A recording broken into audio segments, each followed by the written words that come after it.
वर्षर लड़ई को लेकर जो परिस्थिति सृष्टि एवं जो चापा उत्तेजना सृष्टि ताकू देखिले आकू कौन हेबो एबे ठारू पूर्व अनुमान लगेबाटा सहज नुह।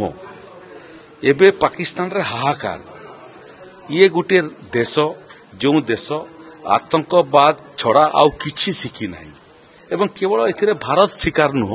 आपण मानकर बने थिबो जे अमेरिका रे मध्य वर्ल्ड ट्रेड सेंटर उपरे बिन लाडेन आक्रमण करथिला, शह शह लोक मरिथिले। 10 वर्ष लगिला अमेरिका को बिन लाडेन को ओबाटा बाड़ ठाब करबा एवं ताको मारिबा पई। केवल भारत एवं अमेरिका मध्य नुह सारा विश्व रे आतंक सृष्टि करबा पई जदि गोटे देश सबुठारु बड़ अपराधी सेटा हला पाकिस्तान। एबे निकट अतीत रे जो घटना घटिला से घटना रे 26 जन निरीह पर्यटकों अकाल मृत्यु हो गला। से 2 जन ओडिया भाई मध्य अकाल मृत्युवरण करले। सारा देशर मत इटा जे पाकिस्तान को उपयुक्त शिक्षा देवा कथा एवं आतंकवाद विरुद्ध रे भारत निर्णायक लड़े लड़िबा कथा। तेणु से परिस्थिति जो तैयारी होईछि ताकू आकू सामना करिया पई विभिन्न राज्य मध्य प्रस्तुत होगा कथा। केवल सरकार नुह केवल सेनाबाहिनी नुह ये लड़ई भारतवासींकर लड़ई।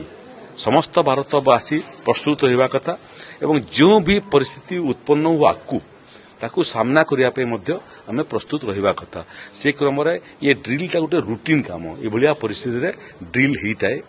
आकू नागरिक मानकर कौन कर्तव्य हेबो संभाव्य युद्ध होई गले ताकू मध्य लोक मानकू सचेतन करेबा एवं तांकू सितरे शामिल करेबार प्रक्रिया आरंभ हुए। ये जो ड्रिल होउची मते लागु इटा प्रथम पदक्षेप। आकू कौन परिस्थिति है नागरिक कौन करेंगे तार मध्य ट्रेनिंग आरंभ हो एवं जन से बाबद रे सचेतन करेबार सचेतनता कार्यक्रम मध्य आरंभ हो। तेणु भारतवर्ष प्रस्तुत अच्छी आम सरकार सांगरे अच्छु।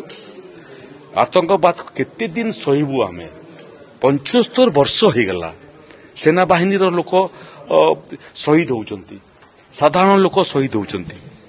आपनकर जो मुंबई रे जो आक्रमण कले 163 जन शहीद हो गले। से भीतर मुंबई रो पुलिस कमिशनर मध्य शहीद हो गले। पार्लियामेंट उपरे आक्रमण करथिले आउ 10 सेकेंड रो एपट सेपट होइतिले पूरा पार्लियामेंट ध्वंस होइतांता। केते दिन सहिबु आमे। पूरा भारत वर्षर मत जे आतंकवाद विरुद्ध रे निर्णायक लड़ई हेबा कथा एवं आतंकवाद को सबुदिन समाधि देवा कथा।